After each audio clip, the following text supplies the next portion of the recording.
예, 안녕하세요. 이번에 이따 이동현 변호사입니다. 오늘은 공연음란죄 혐의를 받은 사건을 진행해서 결국 기소유예 받은 사례에 대해서 좀 설명드리겠습니다. 저 같은 경우는 대한변협에 형사 전문 변호사로 등록되어 있고 형사사건 중에서 성범죄 사건, 마약 사건, 교통사건을 주로 다루고 있습니다.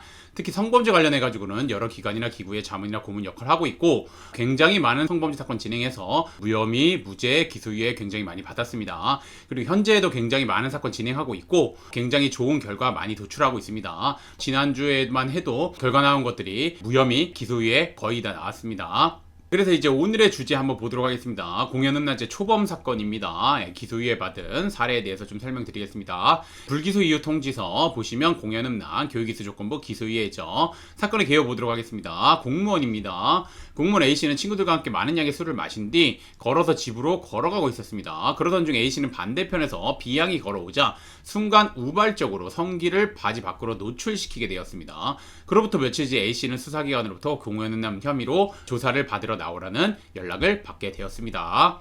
A씨 위기 한번 보도록 하겠습니다. A씨는 처벌받을 것이 두려워 처음에는 혐의를 부인하였습니다. 그러나 수사기관은 당시 상황이 촬영된 CCTV 영상 등 객관적인 자료를 확보하고 있어 A씨에게 매우 불리한 상황이었습니다. 설상가상으로 B양은 정신과 진단서, 엄벌탄원서 등을 제출하였고 나아가 A씨는 공무원에게 성범죄로 벌금형 100만원 이상을 선고받게 되면 당연퇴직될 수도 있는 매우 안 좋은 상황이었습니다.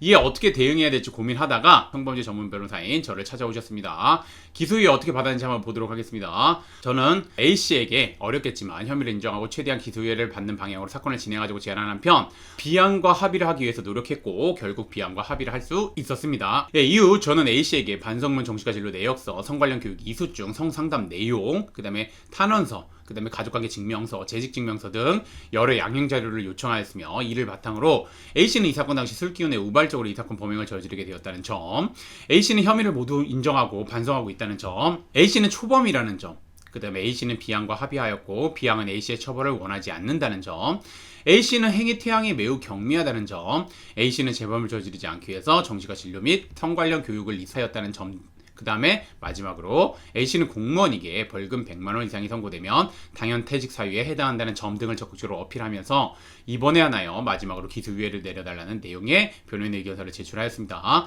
결국 검사는 A씨에게 기소유예 처분을 내렸습니다. 공연음란죄 같은 경우 과거와 달리 초범이라도 피해자와 합의가 되어도 기소하는 경우가 많습니다. 실제 요즘 실무적으로 보면 초범이고 피해자와 합의가 돼도 구약식을 하거나 기소를 해버리는, 구공판을 시켜버리는 경우가 많습니다.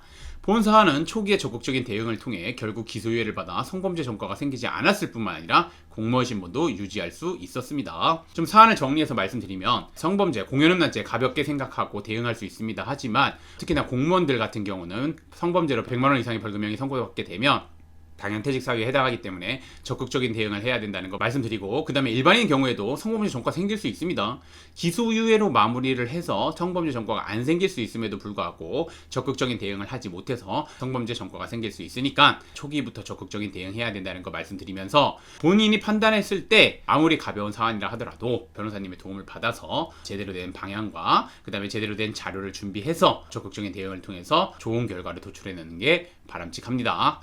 그리고 이하에서는 성범죄에 관련해가지고 변호사님을 선임할 때 어떤 변호사님을 선임해야 되는지에 대해서 알아보도록 하겠습니다. 성범죄 관련해가지고 변호사를 선임하실 때는 성범죄 관련 전문 변호사님, 그리고 이제 대한변협에 등록되어 있는 형사 전문 변호사님, 그리고 성범죄 사건을 많이 다뤄보고 그 다뤄본 결과에서 많은 좋은 결과를 도출해낸 변호사님을 선임하시는 게 맞습니다. 그리고 무엇보다 중요한 건 변호사님이 직접 의뢰인분과 소통을 하고 상담하신 변호사님이랑 사건을 담당하시는 변호사님이 동일한 변호사님을 선임하시는 게 맞습니다.